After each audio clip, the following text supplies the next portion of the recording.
함께 말씀 보겠습니다. 마태복음 24장 14절 말씀입니다. 신약 성경 마태복음 24장 14절 말씀입니다.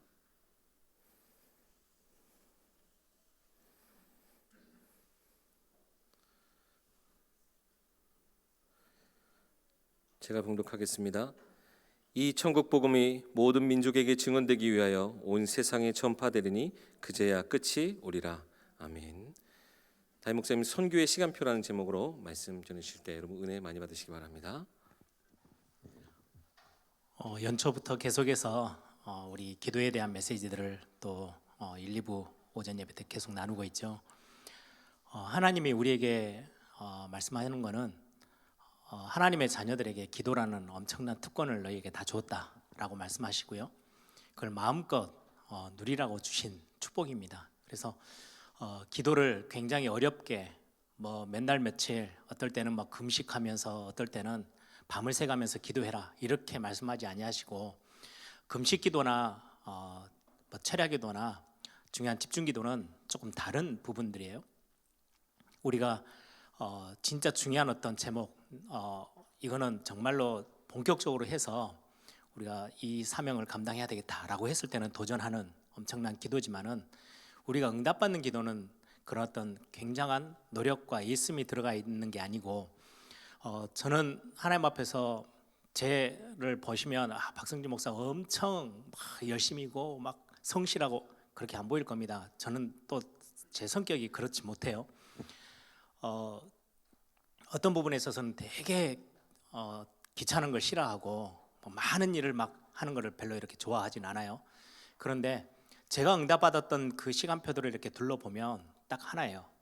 진짜 제 중심이 하나님을 원하고 있고, 그리고는 제 생각 속에 아주 짧은 시간이지만 정말 하나님 앞에 제 중심을 들여서 하나님 앞에 고백했을 때, 어떨 때는 소리도 내지 않고 그냥 생각 속에 하나님 진짜 이 응답 제게 필요한데요 라고 했던 그 기도들을 하나님이 정말 들으시고 응답하셨던 것들을 저는 경험을 합니다.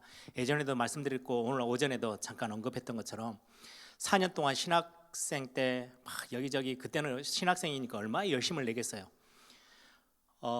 거의 학생 때 그런 이야기가 있어요. 신학교 1학년 이제 학부 때 신학교 1학년을 들어오면 거의 목사, 선교사 이 정도 수준으로 왔다가 2학년 되어지면 거의 집사, 3학년 되면 평신도, 4학년 되면은 거의 불신자 수준으로 학교를 졸업하고 간다 하거든요. 그 정도로 신학교 처음 들어왔을 때는 열정이 불이 타요. 저희 학교 다닐 때도 1학년 때 거의 목사 다 됐어요. 양복 쫙 입고 구두 신고 학교 오는데, 대학생 1학년이 머리에 기름 다 바르고 쫙 폼 잡고 들어오는 학생들이 4학년 되면 거의 슬리퍼 신고 학교 옵니다. 그 정도로 처음에는 열정이 끌릴 수 있어요. 그런데 4년을 그렇게 사역을 열정을 담아서 하고는 제 순간, 그때 제가 어디 기도 굴에 들어가서 하나님 앞에 부르짖으며 기도한 게 아니고요. 친구들하고 이제 다음 주면 대학원 들어가는 입학식이에요. 이제 졸업을 했고 대학원 이제 신학을 더 들어가야 되는데 그 부산에 보면 학교에서 이제 내려오면 가장 번화가가 남포동이 있고요. 거기 옆에 이제 학생들이 제일 많이 가는 우리 충장로처럼 그런 어떤 좀 시가지가 있고, 거기 옆에 이제 친구들이 오랜만에 우리 통닭 먹으러 갈래? 그래가지고 바로 옆에는 시장통에 들어갔어요. 그래 앉아서 한 4-5명 모아서 하나 시켜놓고 이제 이런저런 두런두런 이야기하면서 앉아있는 시간인데, 저 혼자 친구들끼리는 자기들끼리 이야기하고 있는데 제 혼자 머릿속에 탁 스쳐 지나갔던 게 4년의 시간이 저희 혼자 슬쩍 지나가는 거예요. 내가 이런 지금 상태로 목사가 되면 어떤 목사가 될까? 진짜 하나님이 원하시는 그 모습, 그 그릇 맞나? 이런 생각이, 친구들 그냥 다 모여있는 막 조잘거리고 있는 그 시간에 얼마나 집중해서 얼마나 뜨겁게 마음 했겠어요. 중심에 솔직한 하나님 앞에서의 고백이었어요. 하나님, 제게 진짜 하나님의 능력 체험하는 은혜 주시지 않으면 제가 이 상태로 아무리 제가 이렇게 계산을 해도요, 진짜 제가 생각하고 마음먹었던 그런 목사의 그림이 안 나오는 거예요. 그때 잠깐 제 머릿속에 친구들이야 다른 생각하고 놀고 있겠지만, 그때 잠깐의 시간에 하나님, 나 이런 어차피 3년 대학원 3년을 공부해야 되는 시간표인데 하나님 제게 이 부분들을 좀 체험케 해달라고. 그때 그렇게 기도했던 그 기도를 하나님이 들으시고 어느 날 대학원 2학년 때인가요? 그냥 메시지 항상 듣는 거잖아요. 묵상하고 성경 읽고 메시지 듣는 중에 제 인생에 그렇게 어떻게 보면 어마어마한 확신의 뭔가 답이 확 제게 하나님이 말씀 속에서 주시는데 그때를 저는 잊지를 못해요. 그게 어떻게 보면 저의 어떤 실제 사역의 시작점이 되어졌던 것처럼 기도를 뭐 되게 어렵게 생각하지 마시고 우리의 중심 들여서 하나님 앞에 여러분들이 중심으로, 그래서 오전에도 말씀드린 것처럼 야 진짜 하나님의 은혜 아니면 안 되는구나, 하나님이 힘 주시지 않으면 안 되는구나 라고 인정하고, 그 인정했을 때 진짜 간절함이 거기서 나오는 거거든요. 진짜 사모함이 거기서 나오는 거거든요. 그 비밀 가지고 여러분들이 기도의 자리에 딱 앉으면 하나님은 반드시 여러분들의 고백을 들으시고 응답하십니다. 그래서 어렵게 생각하지 마시고 아주 작은 것부터 하나씩 여러분들이 기도에 도전해 가시길 바랍니다. 많은 일부러 기도 그렇게 해서 하루 그냥 설교로 끝낼 수 있지만 벌써 몇 주를 거쳐서 하나하나 과정을 설명을 했어요. 그냥 우리가 연초에 받으면서 성삼위 하나님을 누리는 축복, 시공간을 초월하는 우리가 237 나라의 빛을 바라는, 그렇게 그냥 단어로 알고 있는, 그래 해가지고 그냥 그 단어만 반복하고 있는 기도가 아니고 실제 우리가 24시 기도할 수 있다면 그 기도는 굉장히 깊고 성경 전체 우리에게 가르치고 있고 설명하고 있거든요. 그래서 그 부분들을 지금 하나하나 쪼개서 말씀으로 같이 나눴던 부분들 여러분들이 꼭 마음에 담기를 바랍니다. 오늘은 다음 주가 우리 매년 우리가 거의 2월 달쯤 되어져서 1월 달쯤 해서 선교대 2월이 있으니까 1월 달쯤에 우리가 선교대를 위해서 헌금하고 또 우리가 마음 먹고 또 2월 달 돼서 많은 선교사님들도 만나기도 하고 이렇게 했던 시간표가 이번에는 5월 달로 이렇게 주어져 있어요. 그래서 다음 주는 우리가 선교대회를 두고, 세계 선교대회를 두고 함께 마음을 모아서 기도하고 또 헌금하는 시간이죠. 그래서 오늘은 선교의 시간표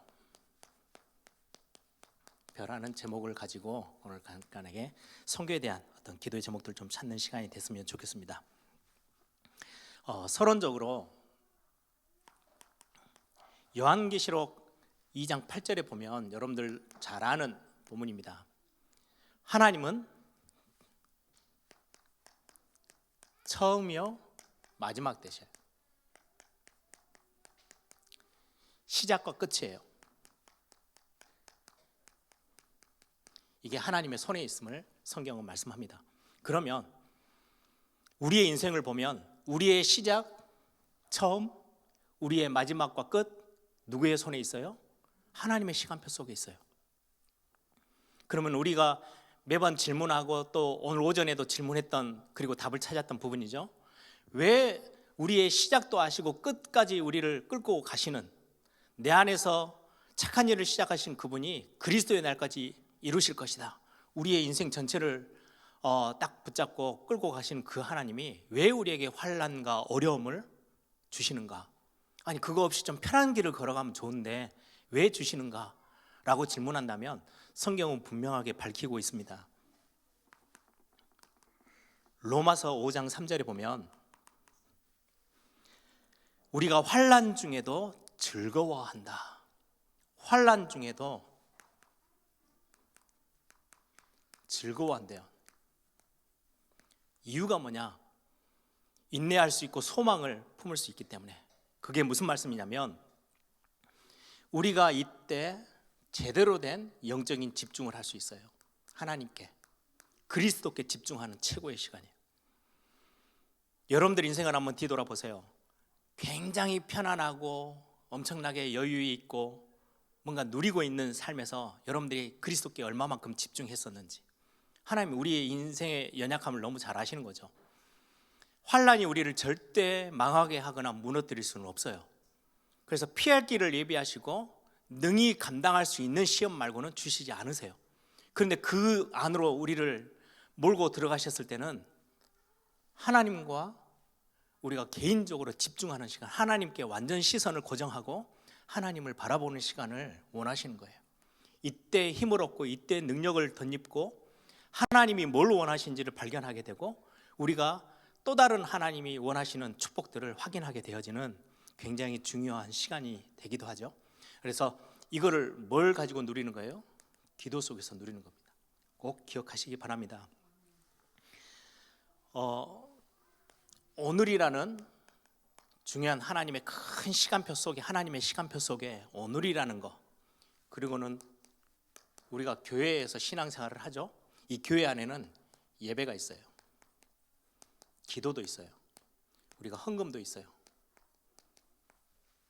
오늘은 또 교회를 위해서 교회가 중요한 사역들을 감당할 수 있도록 우리가 교회의 그릇을 넓히는 작정 건축 헌금도 하고요. 다음 주부터 선교 헌금, 세계 선교 대회를 놓고 헌금하는 시간이기도 하죠. 교회의 예배, 기도, 헌금 모든 거 오늘이라는 날 하루 모든 게 뭐와 연결되어 있냐니까요? 영원한 거.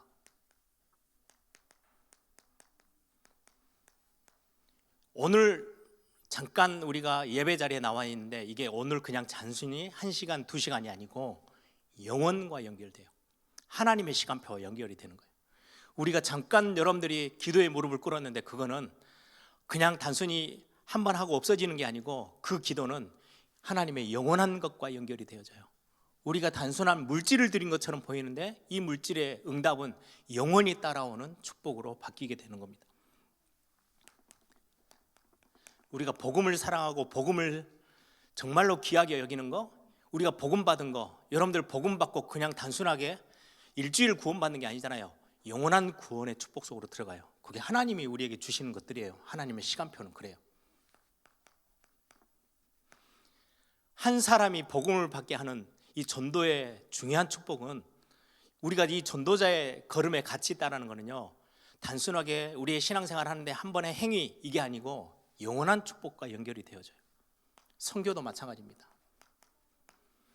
선교는 훨씬 더 그릇이 커요.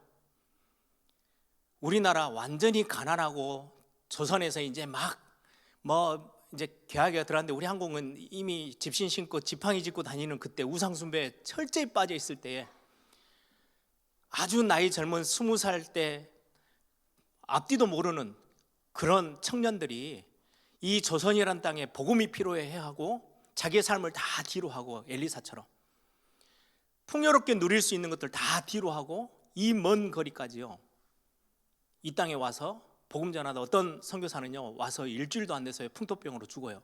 순교해요. 어떤 선교사는요 언더우드 선교사 같은 경우는 언더우드 3세까지 아버지 할아버지가 이 나라에 대해서 여기에서 생명 다했던 거 나도 함께 할 거야.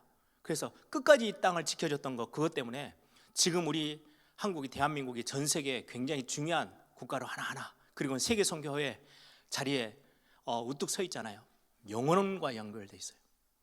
단순히 그때 한 번으로 끝나는 게 아닌 거죠. 하나님의 영적인 영원한 거. 우리가 렘넌트 사역하는 거는 당장에 우리 자녀 생각하면 다음 세대 우리는 살지 못하는 우리하고는 관계없는 시간인 것처럼 보이지만 영혼과 관계 있는 엄청난 사역이에요. 그래서 여러분들이 교사로 사역하고 렘넌트 사역을 위해서 헌신하고 기도하는 거는요 굉장히 중요해요. 그래서 이런 부분들 중에 오늘은 선교에 대해서 같이 함께 보려고 합니다. 선교는 하나님의 시간표를 여러분들이 가지고 있는 거예요. 하나님이 어떻게 보면은 그냥 우리 서목에 시계를 차고 있는 것처럼 하나님의 시계를 여러분들이 차고 있는 것과 똑같아요. 선교에 동참한다는 것은 굉장히 중요한 부분이죠. 오늘 말씀 구절들을 몇 가지를 좀 함께 볼까요? 서론적으로. 주는 그리스도시요 살아계신 하나님의 아들이십니다. 이 그리스도의 복음, 완벽한 복음이 어디로요? 마태복음 28장 16절에서 20절 모든 민족에게 가서 전달해라 라고 말씀하고 있어요. 이 축복 사도행전 1장 1절 3절 그리스도와 하나님의 나라의 이 비밀을 어디까지요? 땅끝까지 증거해라. 이 언약 붙잡고 교회가 기도하기 시작했어요. 그때 하나님이 주신 엄청난 응답입니다. 사도행전 2장 9절에서 11절 15개 상상도 하지 못했던 이스라엘 나라가 이스라엘 민족들이 상상하지 못했던 15개 나라의 문을 하나님이 여셨어요. 꿈도 꾸지 못했어요. 왜요? 이스라엘 민족은 선민 사상이 있어서 다른 민족은 이방 민족이에요. 생각지도 않는 땅이에요. 아예 머릿속에 아예 담지도 않는 곳이에요. 같은 민족인데도 피가 섞였다고 사마리아를 그렇게도 완전히 무시했던 유대인들 아닙니까? 15개 나라요? 어느 순간에 하나님은 이 문을 열기 시작하고 하나님은 선교의 큰 시간표를 만들어가기 시작하셨어요.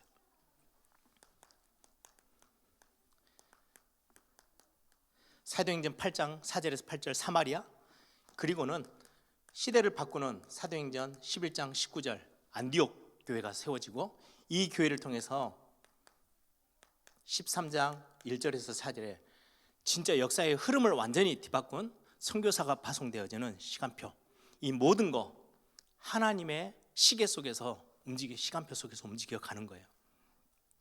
그래서 선교에 헌신한 모든 사람들은요, 하나님 응답하시고, 또 반대로 저와 여러분에게 응답하시기 위해서 우리의 눈을 넓혀서 선교 쪽으로 우리를 들어오게 하시는 거예요.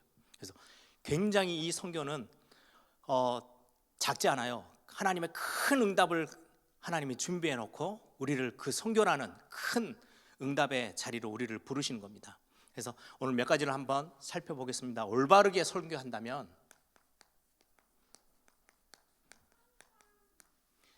근본적인 문제를 해결받고 응답을 받게 돼요. 근본의 응답. 어떤 응답입니까? 여러분, 올바른 선교라는 거는요, 반대쪽도 생각하셔야 돼요. 지금 전 세계가 완전히 원네스. 뭘로요? 사단은 철저히 원네스예요. 자기들끼리 싸우는 법이 없어요. 철저히 이 나라 저 나라 문화도 다르고 색깔도 다르고 다 언어도 다른데 우상 숭배하는 거는요, 얼마나 똘똘 뭉쳐가지고 우상 숭배하는지. 사단의 원네스는요, 기가 막혀요. 예전에 우리 한국 땅에 용 섬기고 뱀 굉장히 딱 뱀 머리 해놓고요 막 빌고, 중국과도 마찬가지고 인도과도 마찬가지고 가장 자기들이 섬기는 최고의 신은요, 붉은 용, 뱀, 옛뱀, 사단이라고도 마귀도 하고 하는 딱 영적인 것들은요, 얼마나 똘똘 뭉쳐서 온 세계를 흑암의 문화로 완전 장악해서 끌고 가요. 그런데 반대로 선교 역시 원네스 하는 거예요. 그래서 선교만큼은 우리가 힘을 모으는 겁니다. 이유가 없고 핑계가 없어요. 한 교회가 선교 완성할 수 있느냐? 아니요. 함께 힘을 모으는 거예요. 교단도 다르고 색깔도 다르고 생각도 다르지만 모으는 거예요. 같이 함께 힘을 모으는 거예요. 그래, 이번 선교대회는 조금 이제 지금껏 하는 거하고 조금 바꾸어졌어요. 어떻게 보면 더 많은 예산이 필요할 수도 있어요. 예전에는 그냥 우리가 헌금해서 본부에 올려주면 본부에서 이제는 이렇게 저렇게 선교사님들 들어오고, 우리 선교사님들이 부류가 세 모양이 있어요. 우리 선교천국 중심으로 협회에서 파송을 한 선교사님들이 있어요. 우리 박성수 목사님은 우리 교회를 파송교회로 해서 파송을 받았죠. 그리고 지금 박영성 선교사나 장명찬 목사님이나 또 중국에 있는 우리 선교사님들 몇 분들은 파송된 선교사님이 아니고요, 이미 선교사로 나가 있고 이렇게 상황이 있어서 협회에 소속되어 있는 선교사예요. 그래서 그분들은 이미 나가 있기 때문에 파송을 따로 받을 필요 없고, 나갈 때 이제 파송을 받는 거고, 이제 박영성 목사님 같은 경우는 이제 파송을 준비해서 미국 가면서 이제 그 서류들을 몇 번 하다가 지금 코로나 때문에 연기되어 있는 상황이어서 그냥 협회에 소속되어 있는 선교사. 그리고는 선교대에 참석하시는 또 한 파트는 그 선교사님 밑에서 함께 사역하는 현장에 있는 현지 사역자들. 그래서 거의 대부분 우리 선교대회 때 헌금했던 헌금들이, 그분들의 항공료나 체류비나 모든 훈련비 이런 것들이 우리 보통 이제 1순위로 파송 선교사님들 중심으로, 그리고 협회 소속돼 있는 선교사님들에게 지원이 됐어요. 그리고 따라오는 그 사역자들은 본인의 자비량으로 오든지 선교사님이 후원을 조금 더 많이 교회에 연락해서 후원을 뗀 현장들은 그 사역자들에게 조금씩 더 나누어서 같이 함께 참석하고, 이런 팀으로 하는데, 올해도 코로나가 이제 거의 마무리되어지는 시간이어서 실제로 이제 선교사님들이 거의 2년 만에 3년 만에 처음으로 이제 들어오시게 됩니다. 그래서 이 부분을 우리가 본부에다가 맡겨서 그 행정을 해라가 아니고 이제 개교회에서, 그러면은 벌써 이미 이제 각 교회별로 연락이 다 왔어요. 그래서 파송 선교사님과 함께 협회에 소속돼 있는 선교사님들, 우리 교회가 함께 연결돼 있는 분들이면 좀 지원하고 같이 함께 돕자. 그래서 이런 부분들, 그리고는 이제 따라오는 사역자들까지 함께 보면서 우리가 함께 우리 교회가 섬기고 또 훈련도 돕고 많은 부분들을 우리가 섬기게 될 겁니다. 전 교회가 함께 다 해요. 그래서 원네스, 제가 엊그제 지난주에도 회의를 참석했는데 거기서 이제 그런 이야기도 있더라고요. 어떤 교회들은 본부로 다 보냈던 건데 자기 교회하고 직접 연결되어 있는 선교사가 몇 명 안 돼요. 그러니까 헌금이 훨씬 많이 나와요. 그래서 연락이 와. 우리 교회가 조금 더 헌금하고 싶은데 혹시 후원을 못 받고 연결이 안 된 선교사님들 있으면 연결 좀 시켜달라. 뭐 이런 교회들도 있더라고. 참 감사하죠. 이전에 교회에서 한 교회, 우리 교회가 뭐 한다 하면 막 똘똘 뭉치는데 옆에 있는 교회들과 뭐가 같이 함께 해보자. 참 이게 원네스 되기가 힘들어요. 사단은 철저히 원네스 하는데 교회가 참 그게 어려웠던 단점이었거든요. 우리가 지금 복음 때문에, 선교 때문에 모든 교회들, 작고 큰 교회들이 다 힘을 모아서 원네스 한다는 건 굉장히 중요한 축복입니다. 흑암의 문화를, 사단의 나라를 무너뜨리는 굉장히 중요한 부분이 선교이죠. 뿐만 아니라 이스라엘 나라가 계속해서 재앙을 당했어요. 어려움을 계속 당했어요. 이유는 그들이 가지고 있는 생각이 우리 민족만, 우리만 선민 사상을 갖고 있으니까 계속 얻어맞는 거죠. 하나님이 그 얻어맞는 자리에 계속 두셨어요. 영 못 알아들으니까 포로로, 속국으로, 노예로 계속 보내는 거죠. 선교는 이 재앙을 완전히, 재앙을 무너뜨릴 수 있어요. 잘못된 생각, 잘못된 세계관을 무너뜨리는 거죠. 어떤 근본적인 응답을 받습니까? 선교하면 근본 문제. 어떤 근본 문제예요? 영적 문제. 그리고는 무능함, 가난. 이것들이 해결되어져요. 실제예요. 예를 들게요. 아까도 말씀드렸지만 우리 한국이라는 정말 가난하고 무능하고 완전히 양반 나눠가지고 얼마나 어려운 사람들은 완전히 어렵고 먹고 살기도 힘들 만큼 어렵고 가난하고 이랬던 나라, 철저히 우상에 더 어려우니까 더 우상 숭배를 더 심각하게 했던 이 나라에 몇몇의 선교사님들이 들어와서 복음을 전하기 시작했어요. 이 지구상의 조그만 나라가 어느 정도 작냐? 미국의 그 호수 하나에 그냥 우리나라를 통째로 뽑아서 넣으면요 호수에 그냥 풍덩 빠진대요. 그 정도로 작은 나라인데 세계 선교 지금 거의 1순위, 2순위를 다투고 있어요. 미국과 함께. 근본 문제 다 깨버려요. 무능한 거, 가난한 거, 영적 문제, 우상 때문에 오는 거, 복음이 들어가면서 빛이 들어가니까 다 없애는 거예요. 제가 필리핀 사역에 들어가서 렘넌트들 리더를 만나고 렘넌트들에게 메시지 할 때는 반드시 제가 이 부분을 이야기를 합니다. 필리핀은 오랜 역사 이렇게 지배를 받다 보니까 여러 나라의 지배를 받았거든요. 그러다 보니까 이렇게 손 벌리는 버릇이 너무 세요. 당연히 누군가가 와서 우리를 도와줄 거야. 제가 메시지 할 때 되게 이야기합니다. 아니라고. 필리핀이 주도돼서 세계 선교할 수 있는 나라로 바꾸라고. 누가 바꾸면 되느냐? 너희들이 복음 받았으니까 렘넌트들이 다음 세대에는 필리핀의 교회들이 더 어려운 교회들을 섬기고 선교사 파송하고 후원하고 할 수 있는 교회로 생각 자체를 뜯어 고치라고. 그래야 필리핀을 하나님은 진짜 축복하실 거라고. 예, 맞아요. 선교는 근본 문제를 완전히 바꾸는 게 선교입니다. 올바른 선교하면 교회가 축복을 받게 됩니다. 교회가 살아나게 돼요. 무슨 말입니까? 사도행전 2장에 보면 사도행전 2장 9절에서 11절에 있었던 것처럼 완전 또 꽉꽉 막혔던 응답의 문이요 하나님이 활짝 열어버렸어요. 모든 나라 다 통할 수 있는 문을 하나님이요 가장 먼저 이 문부터 열고 하나님은 시작하셨어요.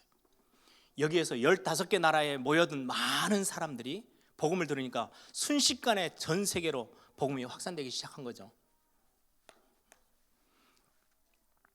이때 생각지도 못했던 삼천제자, 사도행전 2장 41절이죠. 삼천제자가 일어나요. 우리 에일교회 비교해 보세요. 하나님이 이래저래 막혀 있는 거, 광주라는 한계점에 있는 땅에서 우리 교회가 지금 세워져서 가고 있어요. 올바르게 전도하고 올바르게 선교하면 하나님은 막힌 응답의 문들 다 여실 거고, 그리고는 진짜 제자 이루실 거예요. 그래야 지역 살리고 세계 살릴 수 있으니까.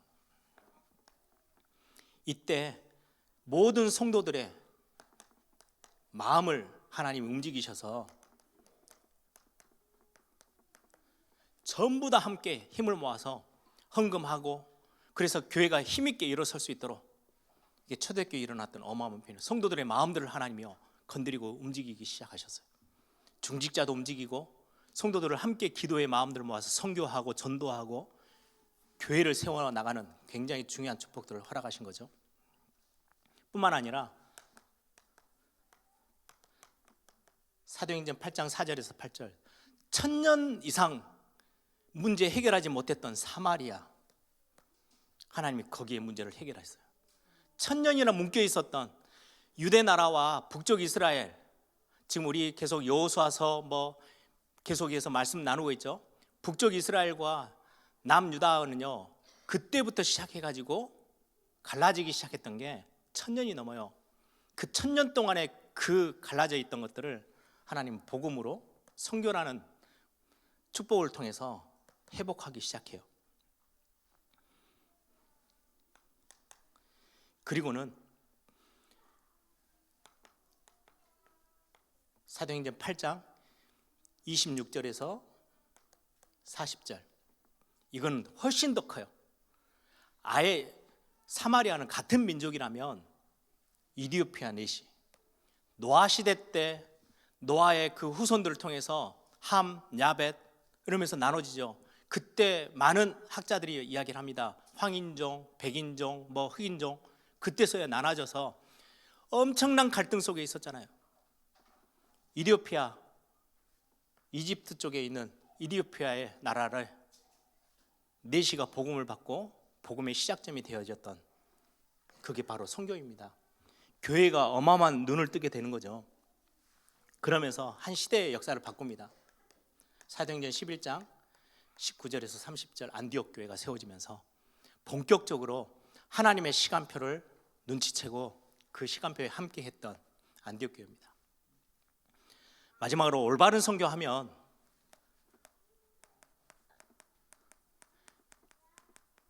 역사를 바꾸게 됩니다. 시대 흐름을 바꾸는 거죠. 하나님께서 중요하게 사도행전 13장 1절에서 4절, 선교사를 파송하고 바울을 중심으로 해서 선교사가 파송되어지죠. 이 선교사 파송하는데 역사 흐름들을 다 바꿀 수 있는 엄청난 제자들을 붙이셨어요. 루디아, 야손, 브리스가 부부, 그리고 로마서 16장의 인물들 하나님이 다 붙이셔서 곳곳에 교회가 세워지고 곳곳에 역사의 흐름을, 흑암의 역사의 흐름들을 완전히 뜯어 고치고 무너뜨릴 수 있고 새로운 역사를 쓸 수 있는 역사의 흐름을 바꾸는 게 바로 선교였습니다. 사도행전 16장 6절부터 10절에 보면 진짜 역사의 방향이 완전히 바뀌었죠.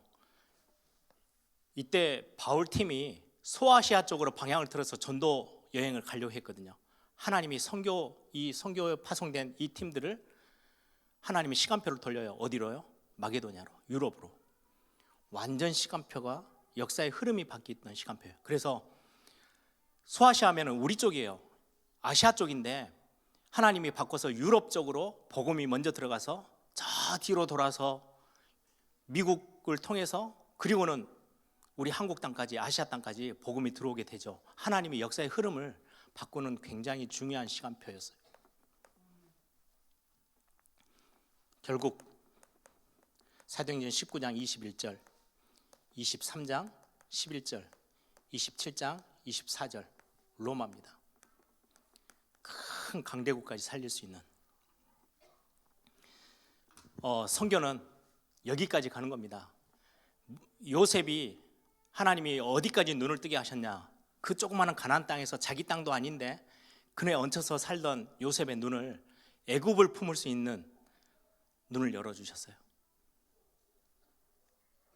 다윗이 블레셋이라는 나라를 품고 바뀔 수 있을 만큼 오늘 오전에 엘리사 아람 나라를 살리고 아람 나라를 에서 완전히 하나님의 나라를 살려낼 수 있을 만큼의 눈을 열어주셨던 거, 바울을 통해서 로마까지 눈을 뜨게 하셨죠.